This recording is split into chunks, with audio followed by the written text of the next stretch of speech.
সোণাপুৰৰ পৰা মই জুবিন গাৰ্গে কৈছো, ছিংগাপুৰত কোনো সেইকেইটা তাত নাই নহয়। মই এতিয়া খাৰঘুলি কাহিলীৰ পৰা কতোৱে নাই। মই এতিয়া সোণাপুৰ, মাথো সোণাপুৰ।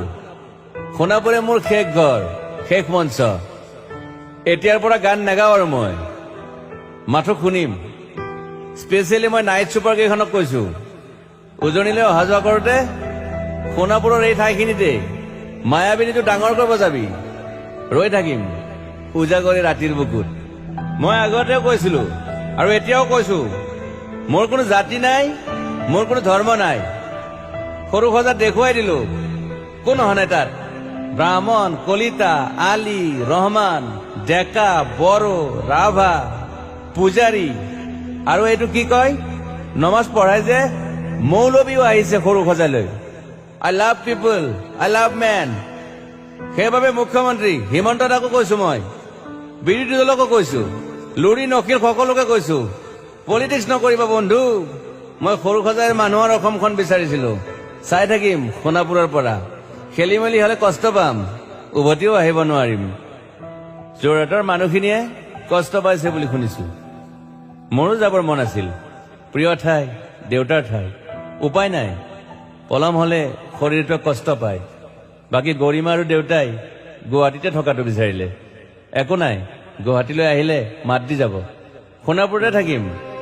আৰু এটা কথা, যোৰহাটত প্ৰতিমূৰ্তি এটা হ'ব বুলি শুনিছো। গুচি যাম কেতিয়াবা। কেণ্টা কাকো খাতিৰ নকৰো। মায়াবিনী ৰাতি ধুমুহাৰ খতে। মাজুলীবাসীয়ে দুখ নকৰিব দেই। মনত পৰিলে গাই দিব মাজুলীৰ এজনী ছোৱালী। নিমাতী ঘাটলৈ যাব নোৱাৰিম আৰু। একো নাই, মোক প্ৰতিটো বসন্ততে পাব অসমবাসীয়ে। শৰতত গাইছো, বহাগত গাইছো, ৰ'দত গাইছো, বৰষুণত গাইছো। দুখৰ গান, সুখৰ গান, শিশু, মুক্তি, মায়া, অনামিকা। মাথো নতুন গান গাব নোৱাৰিম। বন্ধ হৈ থাকিল চেলা সকলো। এতিয়াৰ পৰা আৰু শুনিম শেষ মঞ্চখনৰ পৰা। সোণাপুৰেৰে পাৰ হৈ গলে গাই যাব কেতিয়াবা ধুমুহাৰ খতে।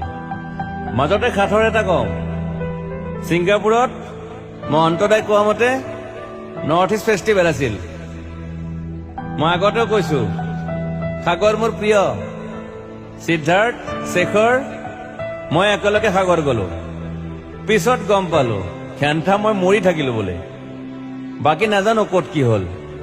শেখৰো নাই, সিদ্ধাৰ্থো নাই। অকলে অকলে কফিন এটাত দিল্লী হৈ সৰু সজাই পালো। বাট আই লাইক পিচ। মই শান্তি বিচাৰো। বৰ কম সময় পালো। মন আছিল কিবা এটা কৰিবলৈ। উশাহটোৱে বন্ধ হৈ থাকিল সাগৰত। বাকী মোৰ দুখৰ মানুহজনী চিনি পাই নাই আপোনালোকে? য়েছ, গৰিমাৰ কথাকে কৈছো। মই নাথাকিলেও তাইৰ আৰু দেউতাৰ খবৰ ল'ব আপোনালোকে। মই নাথাকিলেও বিহু হ'ব লাগিব অসমত। চিধা কথা। আকৌ কৈছো, মই সোণাপুৰতে থাকিম এতিয়া। মোৰ সমাধিৰ ওচৰৰে গলে গাই যাব সকলোৱে মায়াবিনী ৰাতিৰ বুকুত।